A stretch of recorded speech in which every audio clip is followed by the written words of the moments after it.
Hello, this is your host, Todd Lewis, the Praise of Folly podcast. Don't forget to like, share, and subscribe and hit the notification bell. Don't forget to follow me on Twitter, Telegram, and Facebook. You can support me on Locals, Subscribe Star, and buy me a coffee. And also, don't forget to check out my Substack. So this is the fifth installment of my explanation of themes and concepts in my Old Glory Club speech. Logos is not with me tonight. He believed that since technology was more of my wheelhouse over the last year and a half, he would just let me take care of this final step. So I will have a mostly presented speech. There might be a few ad-libbing here and there. I see Corbin and Geoff are in the chat. Hello. All right. Does the right know what time it is? No, it does not. So the point here is just to explain how technology warps and confuses and twists our perceptions of things such that we're not actually doing the things that we think we're doing. And we're not actually working towards the goals we think that we're working for. Okay, that's the real problem we're dealing with here.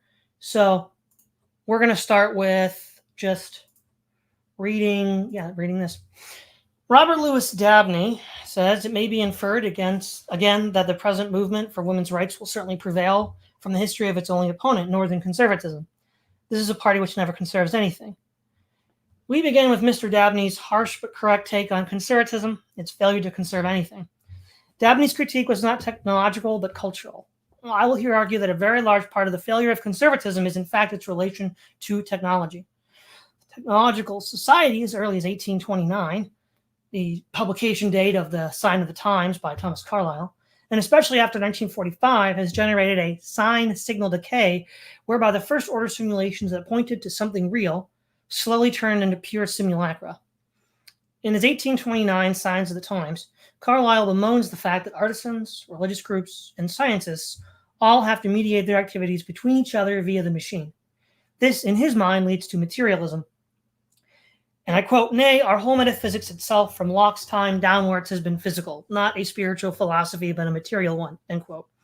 This can be seen as analogous to Baudrillard saying, quote, "That is, and this is where McLuhan's formula leads. Pushed to its limits, there is not only an implosion of the message in the medium, there is also in the same movement the implosion of the medium itself in the real. The implosion of the medium and of the real into a sort of hyper-real nebula in which even the definition and distinct action of the medium can no longer be determined," end quote. We see two things at work as the religion becomes material. More on this later. The essence of life is squeezed out of it. A good example of this in literature is Arthur Machen's The Secret Glory, in which his protagonist Ambrose Merrick, an expression of British insular Christianity, seeks the true beauty in the natural world, and in Christian ritual, which he sees as being squeezed out by the legacy of the Roman Catholic Church, Reformed theology, and the present domination of the machine. One could argue that in the context of the story, the Catholic Church is a second-order simulation hiding what's there, the secret glory. The Reformed theology is hiding what's not there, the secret glory, and the machine doesn't acknowledge it at all and points only to itself as simulacra. Within this context of each of the work, each could be viewed as a step towards simulacral Rome as a second-order simulation, Reformed theology a third, and the machine pure simulacra. Machen wishes to have the things themselves be seen for what they are, flora and fauna, the rivers and the wind, men and women without any intermediation. In this sense, he is very mystical. The common theme of Ambrose's point of view, which is an expression of Machen's, is to see the glory in things, the quote, secret glory, unquote, that the simulations crowd out. Secondly, we see the image of the thing valued, rendered to a pure simulacra. We see this with the language of Christian theology in, say, the works of the Marxist theologian Jürgen Moltmann, and liberation theology, where the words Christ, atonement, resurrection, salvation, and sin are kept, but are emptied of their orthodox meaning. And by the way, this is not something we just see with, like, quote, liberal churches that are infiltrated by Marxists. We're beginning to see this, and I've heard people say this secondhand, that they know people who went to a church that they thought was, quote unquote, conservative, and then within a few years, it's, got rainbow flags. So even, we see this ratchet effect occurring even in quote unquote conservative churches. In many ways, this sign degradation creep is very subtle and hard to detect in the moment. And only afterward can it be seen easily, if at all, without either great insight or inspiration. Conservatives only concern the sign value of symbols that no longer point to anything. This is the absurdity of conservatism in the age of technology. They think they are fighting the fight or taking a stand, when in fact they are ghost dancing. We best see this with institutions. Time and again, I hear conservatives, and especially religious conservatives, ask why. Why did their religious leader or leader of an institution sell out? A good example would be Notre Dame University and the withering criticism from E. Michael Jones. Clearly, Notre Dame is not really a Catholic university at essence, but it appears to be. This is to make a deeper point that without invoking interdenominational disputes, one might even be mistaken about one's own faith and the symbols it points to in a pure simulacra. This appears to be is the death of conservatism. It ties back to the Carlyle quote about Locke and material metaphysics. Locke and the empiricists argue that we cannot know the essences of things. This drumbeat has even entered into the heart of conservatives. With a straight face, they will honestly, and I believe they believe themselves, tell you that they do believe things have essences. Meanwhile, they live their lives as if things do not have essences and are dragged along by the simulacra signs. This is an exercise in futility. They lack even the most basic conception of the reality, conception of the thing they are talking about to know what it is they are trying to preserve. Let us use an example of the family. The conservative, if he stands for anything, stands for family values. This is, of course, a crude joke, referring to Carlyle's concept of the cash nexus. What has in fact happened is the family, that social institution by which one most naturally and at the earliest age experiences natural affection from others, is a simulation that hides the replacement of the natural affection with a cash exchange. Of course, children do not have the money, so they get left behind. This is why you will often hear a boomer con dad say, "You live in this house and you have to earn your keep," where earning your keep is a series of useless and purposeless chores, a sort of Elichian shadow work for the delusions of grandeur of a petty tyrant. To give the devil his due, let's see here, Moldbug is correct that red America is not ready for leadership. One major reason why future leaders do not do yard work or chores. A medieval prince did not have to mow the lawn. Love is conditional on doing what the parents want and giving them utility. Again, utility is a measurement within the cash nexus, utility of value. This is absurd on the face of it, since children first need to be taught how to do everything. If you put that behind a paywall and then don't pay them, they're borked. Conservatives don't care tuppence about family values. Like Machiavelli and the Prince, they think it better to appear good than to be good. It is better to appear to be a family man than to be a family man. A real family man would give his son a home, precondition for family formation. Proverbs 19:14, houses and riches are an inheritance from fathers, but a prudent wife is from the Lord. We all know the likelihood of that happening today. With a shallow imagination circumscribed by the cash nexus, due to a lack of imagination, the conservative holds on to empty signs of past things he has no means of comprehending as he actively buries the corpse of these things. Mordor magic. To reiterate, Mordor magic is the use of powers external to oneself to control others. Used to dominate their wills through the use of this power, technology plays this cute little trick where it hides in plain sight. It gives you godlike powers and convinces you that the power is yours. And through technological realism, that it does not exist and everything has been like this forever, a la the Vashti lecture from The Machine Stops. Rather than being an innate power that one possesses, which is elf magic, the conceited boomer con flatters himself that he is the one really with the power, not the institution he is a part of or the tool he is using. He then flaunts what he thinks he has over people to intimidate and control them. Yet, like Morgoth in the first age, he is letting his essence get drained. In order to add to corruption to the world, Morgoth had to divest of himself his essence, to the point that he was, in the War of Wrath, weaker than Sauron in the Third Age, with the ring. The bargain with the machine is just this, the Hegelian dialectic of the Lord Bondsman. The bondsman has a measure of power over the Lord in that he is the one producing the goods necessary for the Lord. The Lord, in projecting power onto the bondsman, is divesting of himself some innate power of production.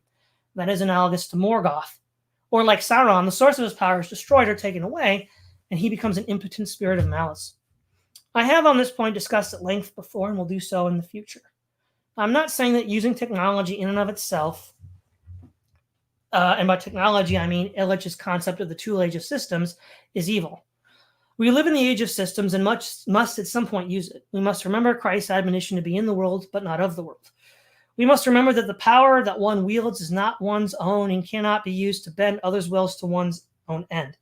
In this regard, we can see Tolkien as a mythopoetic expression of the Kantian ethical dictum that we treat others as ends, not means to ends. The other danger is not just the divestment of the potency and power through the practice of domination, but also the divestment of potency and power through letting the machine do things for us. If we look at the Western ideal of an educated man, said the idealized Victorian gentleman, he has a fully formed sense of the world himself and is both able to act mentally and physically. In Jungian terms, he has dealt with his shadow, and in the Socratic and Sunzian terms, knows himself. He is able to act and have mastery over others because he has mastery over himself. The machine thwarts this in a variety of ways. The machine prevents one from dealing with the shadow by frightening you from it and distracting you with its delights or with its demands.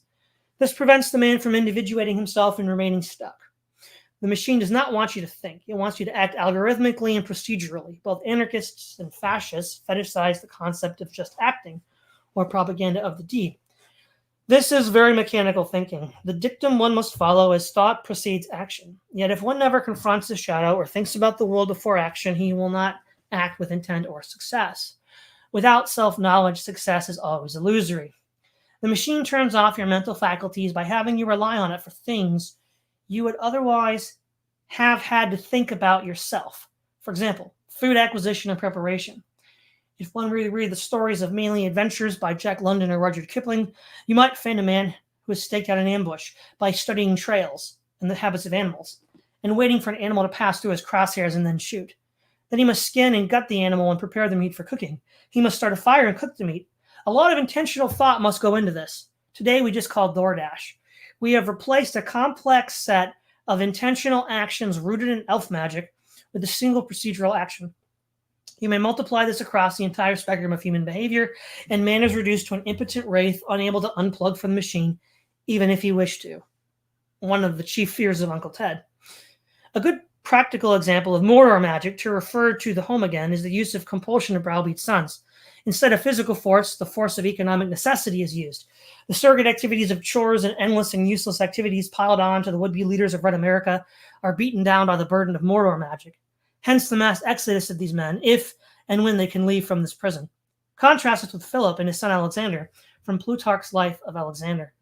And since Philip saw that his son's nature was unyielding, and that he resisted compulsion, but was easily led by reasoning into the path of duty, he himself tried to persuade rather than to command him. And because he would not wholly entrust the direction and training of the boy to the ordinary teachers of poetry and the formal studies, feeling that it was a matter of too great importance, and in the words of Sophocles, a task for many bits and rudders sweeps as well, he sent for the most famous and learned of philosophers, Aristotle, and paid him a noble and appropriate tuition fee. This is how a ruler of Red America should be raised. You will search high and low for a modern equivalent. The machine drains one's mental and physical vitality until you end up like Sauron in the end, an impotent shadow. Technology as religion. Thomas Carlyle bemoans in his 1829 Signs of the Times that our metaphysics are physical and hence mechanical. Ernst Jünger said that the metaphysics of the 20th century was technology. Technology as a religion is where the workings and doings of the machine are worshipped in some sort of sick and twisted parody, like the tech priests of Warhammer 40k venerating the Omnissiah. To further express this, let me propose an idea called the machine nexus. If the cash nexus is the substitution of human relationships between man and man via the medium of cash exchange, the machine nexus is the replacement of relations between man and man via some mechanical operation. This is what Carlyle warned about when he said, quote, "For the same habit regulates not our modes of action alone, but our modes of thought and feeling. Men are grown mechanical in head and in heart, as well as in hand. They have lost faith in individual endeavor and in natural force of any kind, not for internal perfection, but for external combinations and arrangements of institutions, constitutions, for mechanism of one sort or other. Do they hope and struggle? Their whole effort, attachments, opinions turn on mechanism and are of mechanical character," end quote. What's important about this particular quote is, again, we do not focus on the internal, the development of the self, the soul. Again, let's go back to Aristotle's Nicomachean Ethics, right? It's all about developing those inner qualities and habits. And in this regard, modern conservatives are very mechanical in head and heart. Their lack of value of education, their lack of value of culture, their lack of value of introspection are all completely contrary to what at any other time in history would have been conservative or traditional. For a man to exist and succeed in the machine nexus, he must become as close to the machine as possible. This is a kind of dark anti-theurgy. Theurgy means God action. In a mystic sense, this means taking actions that bring one closer to God. Think of Apostle Paul's dictum in Romans 12:2. And do not be conformed to the world, but be transformed by the renewing of your mind, that you may prove what is that good and acceptable and perfect will of God. By becoming mechanical in head and heart, one is practicing a dark theurgy, that is, conforming you to the machine God.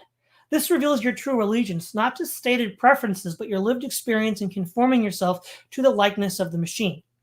Urban life is inherently simulacra-inducing, as it adds levels of intermediation between man and nature and man. Cato the Elder famously criticized the rising urbanization of Roman life and sought a return to the older yeoman values of tilling the land. He argued that a man lost something essential if he was separated from the land. Modern conservatism is both technocratic and urban in spirit, if not in action. Every solution to social problems is some sort of market or technical procedural solution rather than something to do with relationships or self-knowledge or self-development. Let us contrast the machine nexus with what I call the virtue nexus. How would the relationship between man and man be mediated? By the acknowledgement and rewarding of men of virtue. Positions of respect, authority, and honor are given to men who are worthy of these positions by virtue of the greatness of their soul. For a practical example, let's compare and contrast friendship in the machine nexus versus the virtue nexus. In the machine nexus, friendship is simply this: two men who share the same class and or simulacra cultural values and can interact with each other in stiff and wooden ways. When a man says, "This is my friend," what he is simply saying is this: he is the kind of man to whom I can send external stimuli mediated by technique to him, and he responds in just the way I intend or expected. What a horrible notion. If we look at the virtue nexus, when a man says, "This is my friend," he means just this: this is a man who has a beautiful soul, full of virtue and goodness. He is also useful and pleasant, and out of a shared bond of love and respect, we do not have a concept of private property between ourselves. This last point is crucial. Aristotle in Book 8, Chapter 9 of Nicomachean Ethics says this, quote, "It seems too, as was stated at the commencement, that friendship and justice have the same object matter, and subsist between the same persons. I mean that in every communion there is thought to be some principle of justice, and also some friendship. Men address as friends, for instance, those who are their comrades by sea, or in war, or in like manner, or those who brought into communion with them in other ways. And the friendship, because also the justice, is coextensive with the communion. This justifies the common proverb, the goods of friends are common, since friendship rests upon communion. Now brothers and intimate companions have all in common, but other people have their properties separate, and some have more in common and others less, because the friendships likewise differ in degree," end quote. Currently, this does not exist at all. By Aristotle's definition, nobody has friends. This is the kind of friendship that all conservatives and traditionalists down the ages have accepted as the normative definition. Yet today, through both cash and machine nexi mediation, this union has been shredded into innumerable tatters and shows for all the world how hollow the conservative commitment to organic way of life, human life, is. Conclusions. Conservatives do not know what time it is. They are stuck ghost dancing with these empty signs of traditional values that presently point to nothing. They cannot see the essences of things and therefore cannot identify these things in their true nature. They cannot even tell when their own church is being subrupted and their own theological terms have been emptied of orthodox meaning. They destroy natural affection in the home and in the community by the cash nexus. Lacking imagination, they perish. Using Mordor magic, they bleed their essence in trying to dominate others, freely giving up vital potencies to the machine for the sake of convenience. They could not leave even if they wished to. They worship the machine by becoming mechanical in head and heart through a dark theurgy for the threadbare excuse of economic necessity, and in the process corrupt and destroy the very notion of friendship, the precondition for social life. So that's the basic introduction here. I know there's a lot here, so we can start unpacking some more. I cannot stress enough how important it is to realize that the terms that people are using are not properly pointing to the things themselves and are not properly being expressed by the people expressing it. So again, let's go back to the word friend. I mean, obviously we can say that Facebook has extremely bastardized the concept of friend, or it's about as anonymous and bloodless as you could possibly be. But we have a definitive definition of what it is to be a friend with Aristotle, a definition which is contained in the Greek word philia, which in the New Testament maintains the same meaning. So a brief re-survey of Aristotle's view of friendship is this. There are 3 levels of friendship, one based on utility, one based on pleasure, and one based on a shared love of the good. A useful friend might be a business associate. A pleasant friend might be someone that you enjoy hanging out with at the bar or playing pool with.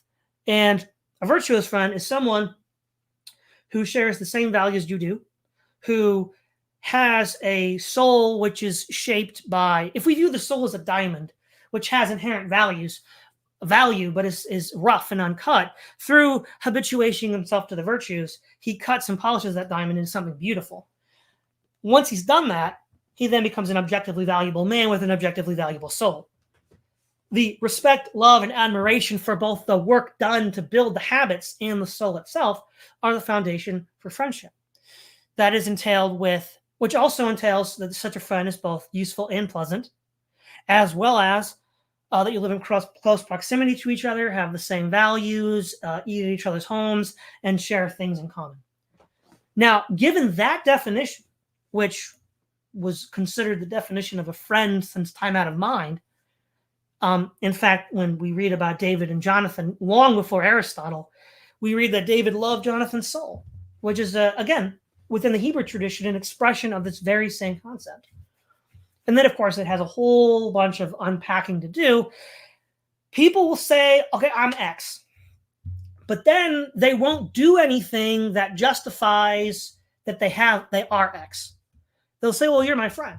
Okay, well, are they going to share things in common with me? No. Are they going to invite me over for dinner? No. Are they going to cultivate a virtuous soul filled with goodness by rigorous application of the virtues through habituation? No. Well, then you're not my friend. Or you're not anyone else's friend.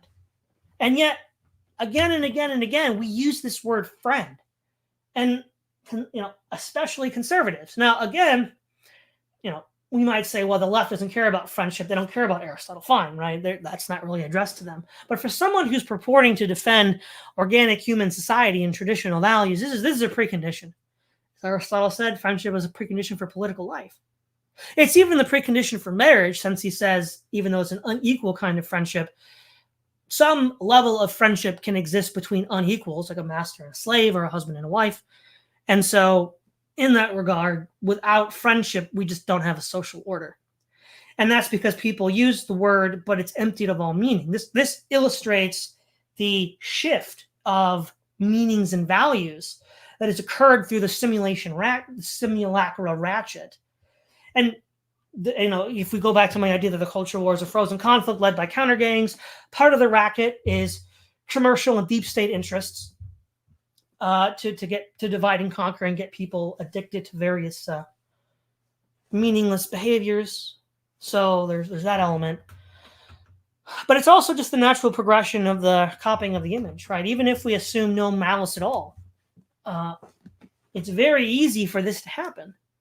And we see this happening all the time, and it just gets worse and worse and worse and worse. There needs to be someone who just, quote, cuts the Gordian knot and just, plants his stake in that fixed piece of ground a la Archimedes and doesn't move with the current of society, or, like, to use a Hegelian term, the spirit of the age. And yet we just can't find that fixed point. Or rather, there is a way to find it, but conservatives choose not to. Because they become mechanical in heart and head. You find that fixed point by spiritual growth and internal development. Again, they'll say they're doing it, but what they're doing is just a set of procedural mechanical operations, like you would in repairing a car, treating your soul like a broken car. Even unfortunately, C.S. Lewis says that, like in his Mere Christianity, where he gives his lectures on the BBC. He says that the human machine. I kind of know what he means by that, but that's actually a poor choice of words. And so what ends up happening is they fail, and then they act like, well, it never could have been done. When there's this vast body of work of spiritual growth and development in both non-Christian and Christian material, that takes a completely unmechanistic, unprocedural outlook that just isn't really consulted. Or if it is consulted, it gets even worse. I know plenty of, say, traditional Catholics. I mean, I had one as a professor who loved Aristotle and loved the ethics. And I had to read part of the Dominican Ethics in college.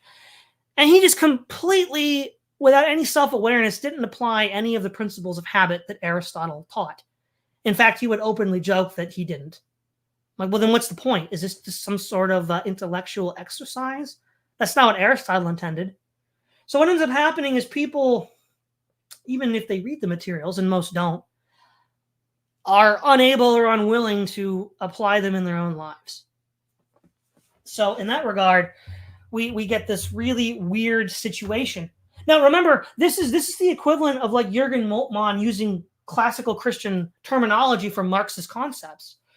They don't mean anything like what they're supposed to mean in the historical context of what it means to be a Christian. Just like this use of friendship doesn't mean anything compared to both its Christian conception, which in the New Testament is the word philia and is very similar in its expression to this idea of the Greek Aristotle's conception. In fact, Christ himself says, and Paul in his letters, that first of all, Christ says he calls the disciples friends. And that means something. And that means that whatever he has, they have. And then Paul says this, right? God gives us all of these good things, which is a clear expression of the classical understanding of friendship, because we are no longer children, but friends of God. God gives us freely of all that he possesses. That's literally the classical definition. So the New Testament doesn't change that at all. Again, that's just, you're not going to get that today anywhere. So friendship is a dead letter in both the church and the community at large, which is why human social relationships are completely in tatters.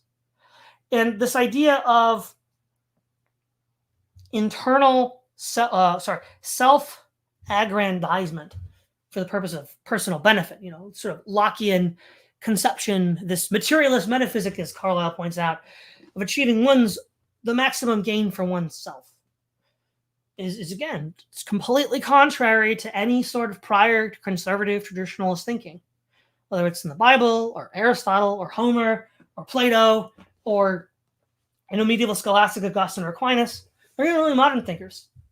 So the question then becomes, well, what is being preserved?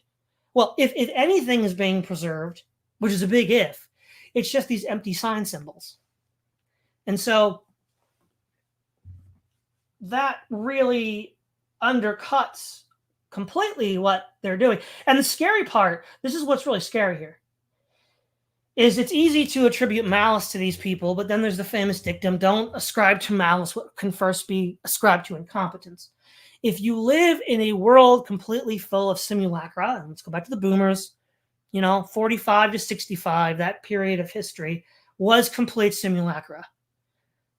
You get completely cut off from anything real, such that unless you read a lot of books and have a very open mind, you just will not be able to even conceive of these things in their original sense. And that's frightening. The other thing is, back to my analogy of a hunter waiting in ambush for a prey animal, then killing it, and then preparing it to be cooked, and then cooking it. That's a lot of work. Now, granted, not everybody's a hunter. I mean, I could use another example of a cow herd who slaughters a cow for a feast, and he has his servants, cut it up and cook it. But nonetheless, every step of this process is an intentional human activity. Now, they use tools, knives and cleavers and everything like that, but it's primarily elf magic, not Mordor magic.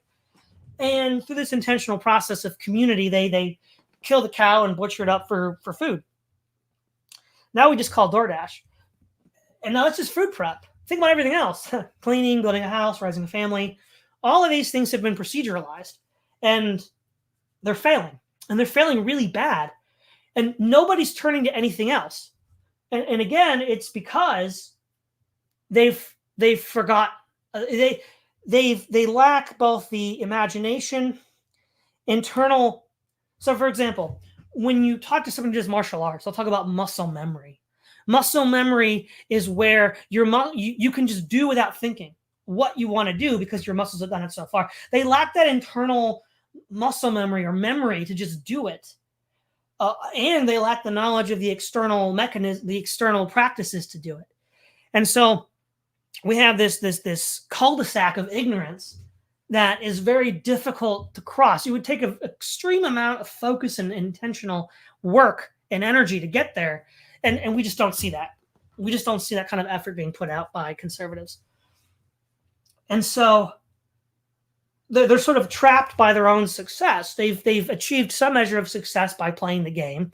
But by playing the game, they've become Morgoth and Sauron, divesting of themselves to some other party that is not looking out for their interests and eventually devouring them. In the case of, say Canada and Maid, literally. So we get this really dark impasse, which, barring some breakthrough, some flash of inspiration or initiative, it's just kind of over. It's time is running out, and this is a really bad pass to be in. And so when you give up of yourself to an external cause, so for example, perfect example, if you've ever seen the Coen Brothers True Grit, when Matty Ross is talking to Rooster Cogburn, after Rooster Cogburn is teamed up with LaBeef, and she's upset because she didn't hire LaBeef, she says something to the effect that, Rooster Cogburn says, you can't always get your way, and she says, I paid for my way. I paid you, and that's how I was sure to get my way. And that's sort of how it works, right? It sort of gives power to other people. Or in Lawrence of Arabia, when in the movie, when Lawrence is trying to win over the recalcitrant Arab sheikh, he says that a servant takes wages, implying that the Turks control him. And so with that, and then also relying on the machine to do things, you're divesting of yourself. And if you keep doing this, you then divest of yourself more and more and more. And so you eventually lose the potencies and powers that you had or might have had. This is sort of an example of, in real life, of Christ's parable of the talents. Christ says, if you use what you have, more will be added unto you. But if you do not, what you have will be taken away. And we're seeing this in real time with the boomers. What they had is being taken away, leaving them completely at the mercy of very scary forces that I've been talking about for a long time. And subsequent generations are in the same path. It's a pretty bleak situation. And then furthermore, the idea of becoming more like a machine. It's not just you have to do that in order to make economic ends meet. Every level of society has been mediated by the machine. So to even remotely successfully work, you have to do this. A good example would be, I'm going to quote from Signs of the Times again. Carlyle says, then we have religious machines of all imaginable varieties. The Bible Society, professing a far higher and heavenly structure, is found on inquiry to be altogether earthly. Contrivance, supported by a collection of monies, by fomenting vanities, by intrigue and chicane, a machine for convicting the heathen. It is the same in all other departments. Has any man or any society of men a truth to speak, a piece of spiritual work to do, they can nowise proceed at once with the mere natural organs, but must first call a public meeting, appoint committees, issue prospectuses, eat a public dinner, in a word, construct or borrow machinery, wherewith to speak it and do it. Without machinery, they were helpless, a colony of Hindu weavers squatting in the heart of Lancashire. Mark too how every machine must have its moving power on some of the great current societies. Every little sect of us, Unitarians, Utilitarians, Anabaptists, and Phrenologists, must have its periodical.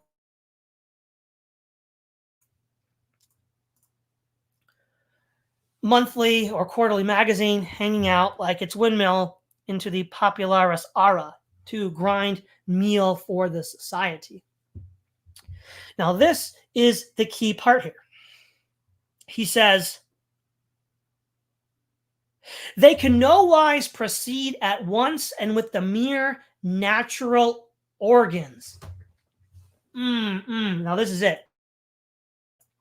let's bring this into context with organon and Ivan Illich, which is the idea of either, your hands or mouth, the organs with which you can do some sort of work, speech or hand work, or play an instrument, and then the tools like a hammer that are the extension of that. We can't just do it directly. There's this whole Rube Goldberg machine of absurd moving parts that just get in the way of doing things that you just can't directly do it. And we get further and further away from doing what we actually need or want to do. So that is a lot. I think we'll leave it at there, since people will need to be able to process all that. And that might be the problem with my explanations of my speech. I give people more questions to deal with than before. We have one super chat, Milton Walker, $4.99 US. Thank you very much for DoorDash. Clever. Let's see what we have in the chat. Corbin, Mordor theme, start playing. Thank you. That's exactly right.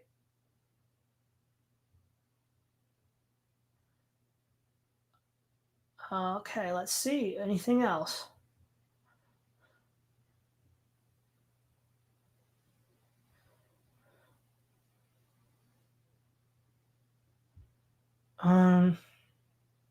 Rain Lord male friendship is completely bastardized in the West. You can't even stand shoulder to shoulder without being called gay. Absolutely.